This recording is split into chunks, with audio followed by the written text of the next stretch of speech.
بسم اللہ الرحمن الرحیم ایاک نعبد و ایاک نستعین۔ میں آج آپ سب کو یہاں خوش آمدید کہتا ہوں میری افطاری پہ۔ میں پیر ماجد صاحب آپ کی اور آپ کی ٹیم کو سب کو آپ کو بھی خوش آمدید کہتا ہوں۔ ہمارا یہ جو افطاریوں کا مقصد یہ کیا، اس کے پیچھے کیا ہے؟ ایک تو آپ سب یہاں آئیں افطاری کریں، آپ سب کو مجھے موقع بھی ملتا ہے دیکھنے کا، ملنے کا، کیونکہ اتنا آسان نہیں ہوتا میرے لیے باہر نکلنا اور لوگوں سے ملنے کا۔ اب آرام سے سننا میری بات، چپ کر کے سنیے۔ میرا کوشش یہ ہے کہ آپ سب کو میں آپ کی تربیت کروں، کیونکہ آپ میرے کارکن ہیں، اور میں جو چاہتا ہوں کہ میرے کارکن سب لیڈر بن جائیں، یا آپ سب لیڈر بن جائیں۔ اور میں آپ کی تربیت ایسے کرتا ہوں کہ آپ کو سمجھاؤں لیڈر ہوتا کیا ہے، اور آپ یہ سارے جتنے بھی یہاں لوگ بیٹھے ہیں، آپ وہ لوگ ہیں اللہ جن کو کہتے ہیں میری سب سے عظیم مخلوق، اشرف المخلوقات، وہ مخلوق جس کے سامنے اللہ نے فرشتوں کو حکم کیا کہ ان کے ساتھ اس انسان کے سامنے جھکو،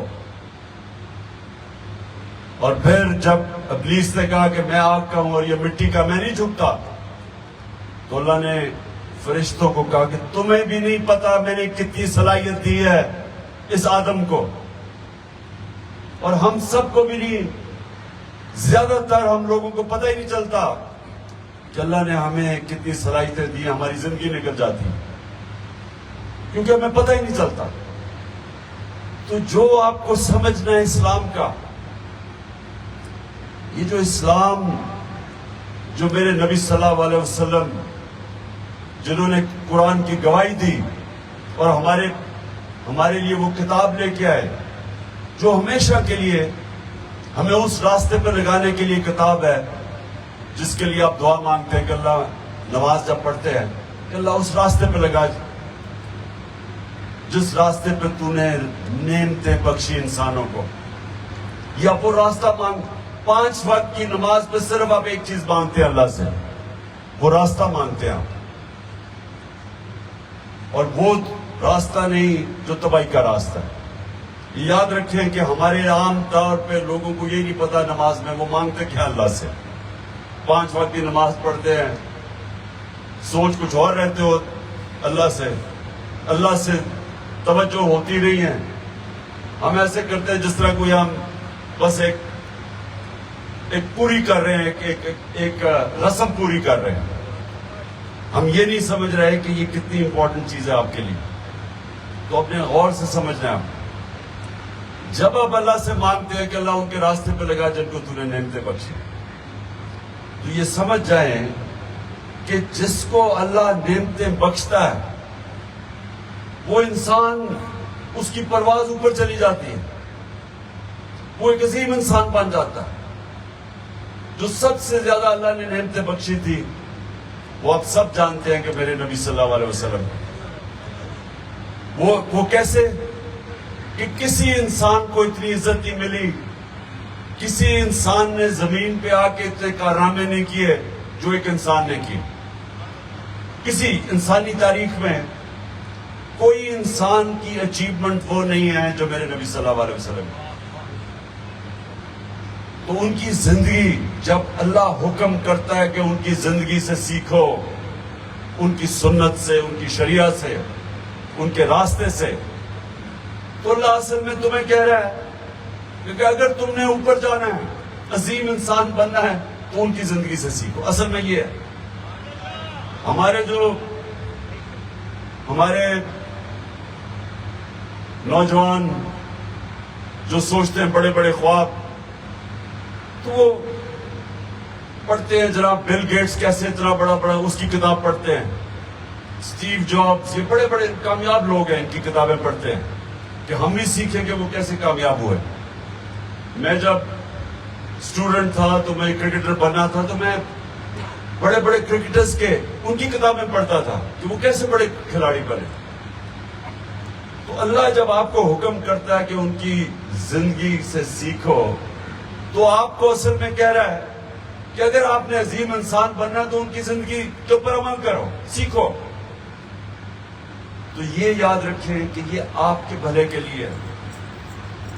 آپ جب نبی صلی اللہ علیہ وسلم کی زندگی سے سیکھتے ہیں, ان کی سنت پہ چلتے ہیں تو آپ اپنا بھلا کرتے ہیں, آپ کی عزت بڑھ جاتی ہے معاشرے پہ, لوگ آپ کی عزت کرنی شروع کرتے ہیں اور آپ کی پرواز اوپر چلی جاتی ہے. اب یہ ہم کیسے, یہ تو میں نے اب بات کر دی, لیکن عملی طور پہ دنیا میں یہ کب ایسا ہوا تھا؟ اب یہ میں آپ کو کہہ رہا ہوں کہ جو ان کے راستے پہ چلے گا وہ اوپر چلا جائے گا, تو عظیم انسان, معاشرہ اوپر اٹھ جائے گا. تو یہ کیسے ہوا تھا؟ تو یہ تاریخ, اب میں آپ کو تاریخ بتا رہا ہوں. 622 13 سال کی نبی صلی اللہ علیہ وسلم کی تبلیغ کے بعد مشکل ترین وقت گزار کے 10 سال میں صرف 40 لوگ مسلمان ہوئے تھے. تو 13 سال کی مشکل تبلیغ کے بعد ان کی جب جان خطرے میں ہوتی ہے تو اللہ حکم دیتا ہے مدینہ چلے جاؤ, ہجرت کرو. اب یہ تاریخ ہے 622 وہ پہنچتے ہیں مدینہ,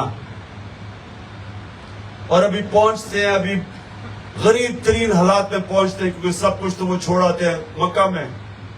تو جو مہاجر ہوتے ہیں وہ بڑے غریب ترین حالات میں رہ رہے ہوتے ہیں. تو 625 3 سال کے بعد جنگ بدر, تو 313 لوگ صرف جنگ بدر میں لڑنے والے ہوتے ہیں,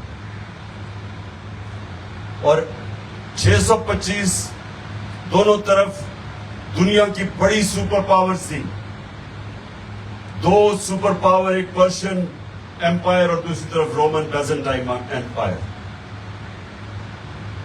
اب یہ بھی تاریخ کا حصہ ہے. جو دنیا تھی بٹی ہوئی تھی 2 بڑی بڑی پاورز کے نیچے, اور یہ تاریخ کا حصہ ہے کہ 636 میں 11 سال کے بعد, بدر کے جنگ بدر کے 11 سال کے بعد, یہ ورلڈ ہسٹری میں, دنیا کی تاریخ میں لکھا ہوا ہے کہ رومن ایمپائر سپر پاور 11 سال کے بعد یارموک کی جنگ میں خالد بن ولید کی مسلمان فوج کے سامنے گھٹنے ٹیک دیتے. یہ تاریخ کا حصہ ہے. اور اگلے سال قدسیہ کی جنگ میں مسلمانوں کے سامنے دوسری سپر پاور گھٹنے ٹیک دیتی. اب یہ سنیں, اب اپنے سوال پوچھیں کہ کیا ہوا تھا. وہی عرب تھے جن کی حیثیت ہی کوئی نہیں تھی, ان کو کوئی پوچھتا نہیں تھا. 2 سپر پاور کے بیچ میں ریگستان میں جس میں پاسباندہ علاقہ تھا, ادھر وہ تھے. تو وہ اس لیے نہیں پوچھتے تھے کہ وہاں تو کچھ تھا ہی نہیں. امیر ترین علاقہ تو ادھر تھا, پرشین ایمپائر اور دوسری طرف رومن ایمپائر کے نیچے.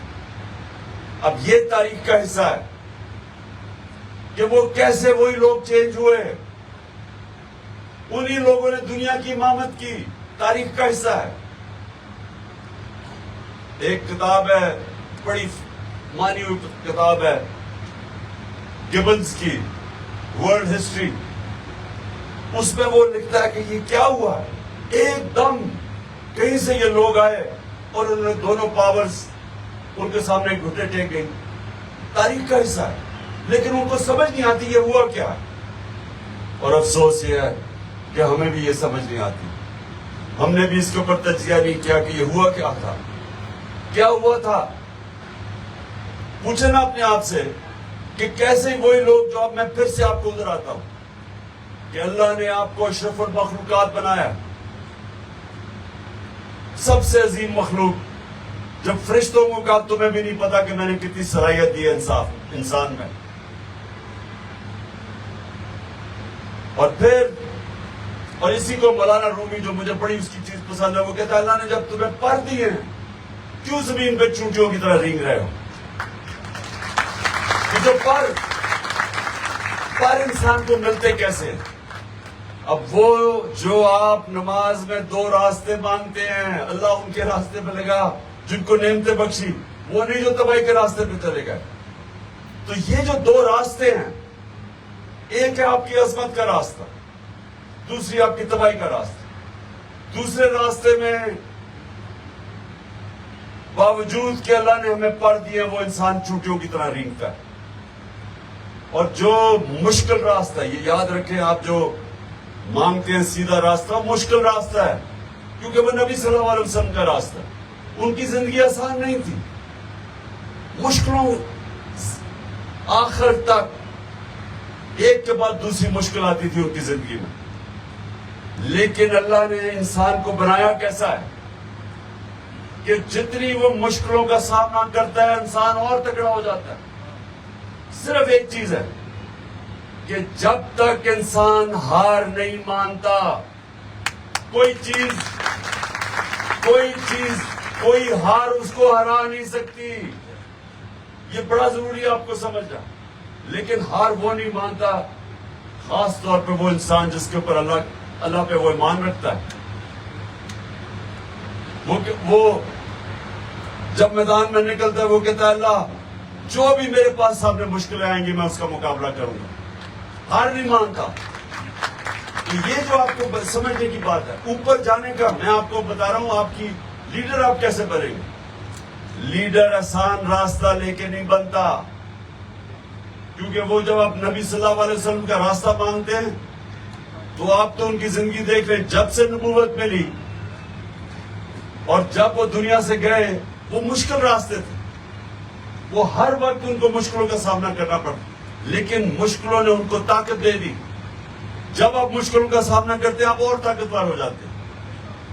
اللہ نے آپ کا جسم ایسا بنایا، ہمیں ایسا بنایا انسانوں کو کہ جب ہم آرام کی زندگی گزارتے ہیں، جب ہماری زندگی میں چیلنج کوئی نہیں ہوتا، انسان ایسے ہوتا ہے بوڑھا ہونا شروع ہو جاتا ہے. جب انسان کی زندگی میں مشکلات یا چیلنجز ختم ہوتے ہیں وہ بوڑھا ہو جاتا ہے. کئی لوگ آپ دیکھیں گے گورنمنٹ سروس میں جاتے ہیں، ریٹائر ہوتے ہیں، جیسے ریٹائر ہوتے ہیں بیچارے ایک دم ضعیف ہو جاتے ہیں. جب زندگی میں آپ کا چیلنج ہی ختم ہو جاتا ہے، یا یہ آپ آزما لیں اپنے جسم سے، آپ ایکسرسائز کرنا چھوڑ دیں آپ کا جسم کمزور ہونا شروع ہو جائے گا. آزما کے دیکھ لیں. آپ ایکسرسائز کریں، آپ بوڑھے بھی، آپ کی عمر بھی بڑھتی جائے گی اور آپ کو اللہ بوڑھا نہیں کرے گا کیونکہ آپ نے اپنے جسم کو ایکسرسائز کرتے ہیں. اسی طرح جب ذہن ہے، جتنے آپ چیلنجز ذہن کا لیتے رہیں گے اتنا آپ تکڑے ہوتے جائیں گے. روزوں کے اوپر ایک ریسرچ میں پڑھ رہا تھا، مغربی ایک اخبار نے ریسرچ لکھی روزوں کے اوپر. اس نے کیا کہا؟ اس نے کہا اللہ نے انسان کا جسم ایسا بنایا ہے جب وہ جسم کو مشکلوں میں ڈالتا ہے تو اللہ نے جسم کے اندر ایک ایسی چیزیں، ایسے کیمیکلز ہیں وہ آ کے پھر لڑتے ہیں جسم کو کی حفاظت کرنے کے لیے. جب ایک جسم آپ کا، جب آپ کھانا نہیں کھاتے تو جسم کو مشکل میں ڈالتے، آپ ورزش بھی کرتے کھانا نہیں کھاتے، تو اللہ نے جسم میں ایک ایسے کیمیکلز چھوڑے ہوئے ہیں جو نکل کے پھر لڑتے ہیں جسم کو بچانے کے لیے. اللہ نے جسم ایسا بنایا ہے تو جسم کو بچانے کے لیے وہ پھر پوری کوشش کرتے ہیں. اور وہ پھر آپ کی جس کو کہتے ہیں امیونٹی سسٹم، جو بیماریوں سے روکتا ہے آپ کو، وہ آپ کا امیونٹی سسٹم اور تکڑا کر دیتا ہے. تو روزوں کو یہ مغربی اخبار کہہ رہا ہے کہ اس کا فائدہ کیا ہے کہ وہ انسان کا امیونٹی سسٹم بہتر کرتا ہے، یعنی ہمیں بیماریوں سے بچاتا ہے. بجائے یہ سمجھے کہ ہم روزہ نہیں رکھیں گے، ہم کب کھانا نہیں کھائیں گے، ہم کمزور نہیں ہوتے. اصل میں جسم اندر سے مضبوط ہو جاتا ہے. اسی طرح آپ کا ذہن ہے، جب تک آپ اپنے آپ کو بڑے بڑے چیلنجز دیتے رہیں گے. جس طرح علامہ اقبال نے کہا کہ ستاروں کے آگے جہان اور بھی ہیں, ابھی عشق کے امتحان اور بھی ہیں. مطلب یہ کہ جب آپ ایک مرحلے پہ پہنچتے ہیں تو وہ رکتے نہیں ہیں, پھر اپنے آپ کو ایک اور چیلنج کرتے ہیں, پھر اور چیلنج کریں, اور انسان اور اوپر جاتا رہتا ہے. میں جب کھلاڑی تھا تو میں ٹیم میں آیا, 18 سال کا تھا, انہوں نے مجھے فیل ہو گیا, ٹیم سے نکال دیا باہر. 4 سال لگے مجھے واپس ٹیم میں آنے میں. سن ایک منٹ, چپ. اس نے کہا کہ مجھے ٹیم سے نکال دیا, مذاق اڑایا میرا. میں واپس آیا, میں نے پھر اپنے آپ کو ٹارگٹ سیٹ کیا کہ میں ٹیم کا سب سے بہتر آل راؤنڈر بنوں گا. 2-3 سال کے بعد بن گیا. پھر میں ایک کچھ سنا نہیں, ابھی میں بات کی چھوڑ کر. اس کے بعد میں نے کہا, پھر ایک اور ٹارگٹ سیٹ کیا کہ میں دنیا کا سب سے اچھا آل راؤنڈر بنوں گا. پھر اور محنت کرنی پڑی. وہ ایک چند سالوں کے بعد وہ بھی وقت آیا, میں بن گیا. پھر میں کپتان بن گیا. پھر میں نے کہا میں پاکستان کو دنیا کی ٹاپ ٹیم بناؤں گا. مسلسل اپنے آپ کو چیلنج بڑھاتا گیا, کبھی رکا نہیں کہ ہاں چلو جی اب تو میں بن گیا ہوں, چپ کر کے اب آرام کروں. دنیا میں یہ کوئی چیز نہیں ہے. اگر آپ نے جو اشرف المخلوقات, اللہ نے جو آپ کو طاقت دی, اگر وہ اس پہ پہنچ رہے ہیں تو مسلسل اپنے آپ کو چیلنج کرتے رہے. مجھے جب امن کا وقت آ جاتا ہے تو میں اپنے آپ سے پوچھتا ہوں کہ میں کیا غلط کر رہا ہوں, میری زندگی کیوں آسان ہو گئی ہے. میں اپنے سے سوال پوچھتا ہوں, اس کا مطلب میں کوئی غلط کر رہا ہوں کہ میری زندگی آسان ہو گئی.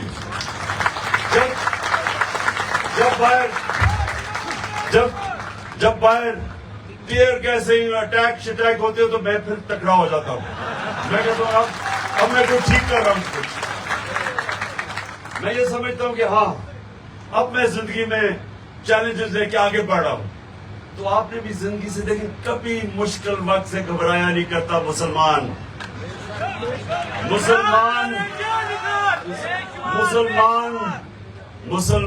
جب کہتا ہے لا الہ الا اللہ تو وہ ایک دعویٰ کرتا ہے کہ اللہ تیرے سوا کوئی نہیں ہے جھکنے کے قابل. بڑا دعویٰ ہے, لیکن ہوتا کیا ہے کہ وہ دعویٰ کر کے اور پھر کبھی پیسے کے بت کے سامنے جھک جاتا ہے, کبھی خوف کے بت کے سامنے, کبھی اپنی میں کے, اپنی انا کے سامنے جھک جاتا ہے. یہ سارے قسم کے یہ شرک ہے. جب آپ دعویٰ کرتے ہیں پھر آپ بہت بڑا ایک مشن کے سامنے آ جاتے ہیں, جو کہ وہ مدینہ میں نبی صلی اللہ علیہ وسلم نے ان لوگوں کو دنیا کی امامت کروائی, جن کی حیثیت نہیں تھی, انہوں نے دنیا کی امامت کی, اور یہ تاریخ کا حصہ ہے. کہنے کا جب آپ اللہ ہمیں حکم کرتا ہے کہ نبی کے راستے پہ چلو تو ہم سب وہ کر سکتے ہیں, لیکن ہمیں اس راستے پہ چلنا ہے جس کی 5 وقت کی آپ نماز پڑھتے ہیں کہ اللہ اس راستے پہ لگا. ہم کہتے ہیں اس راستے پر, دوسرے راستے پہ چل پڑتے ہیں. مانگتے ایک راستہ ہے, چل جاتے ہیں دوسرے راستے پہ. تو جو راستہ ہے عظمت کا, یہ یاد رکھنا, آج بڑی خاص ایک رات ہے, اس میں دعا کرنا. جب نماز پڑھے تو اور چیزیں نہ سوچنا, اپنا ذہن فوکس کرنا اللہ کے سامنے, اس سے مانگنا دل سے کہ اللہ مجھے وہ نبی کا راستہ چاہیے جو عظمت کا راستہ ہے, اور وہ راستہ نہیں جو ابھی قدم کا بات نہیں, اور دوسری طرف وہ راستہ نہیں ہے جو تباہی کا راستہ ہے کہ کہتے ہیں اللہ لا الہ الا اللہ اور ہر بت کے سامنے جھک جاتے ہیں. خوف کا. اچھا یہ سنو, جو لیڈر ہے نا, جو سب سے بڑی چیز یہ یاد رکھنا, جب آپ دعویٰ کرتے ہیں نا لا الہ الا اللہ, تو لیڈر کسی کے سامنے جھکتا نہیں ہے. بزدل آدمی لیڈر نہیں بن سکتا. اور دوسرا, نبی کی جو 2 سب سے بڑی صفتیں تھی, صادق اور امین, سچا اور امانتدار, سچا اور انصاف کرنے والا.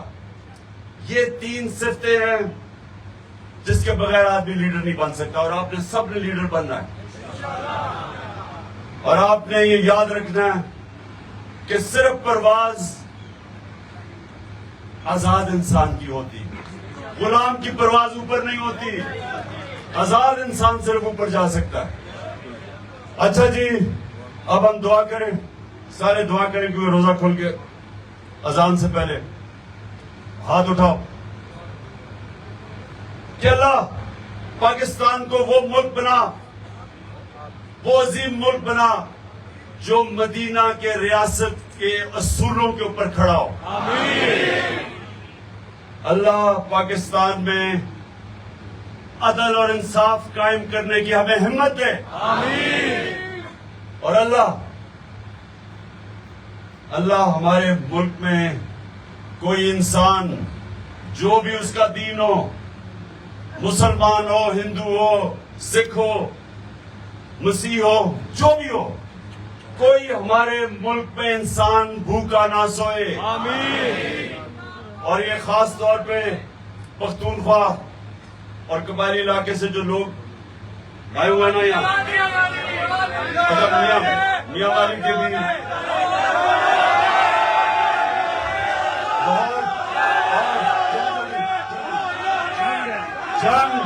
اور میاں والی سارا یہاں آگے، گجرات اور لودرا،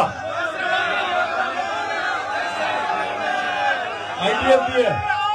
ہاں آئی ڈی ایف کو میں آج خاص طور پہ آج خراج تحسین پیش کرتا ہوں، آئی ڈی ایف کو، ہمارے ڈاکٹرز کو، جو آپ نے مشکل وقت میں لوگوں کی مدد کی، ساروں کی، اور خیبر پیچھے ہے، ہمارا خیبر۔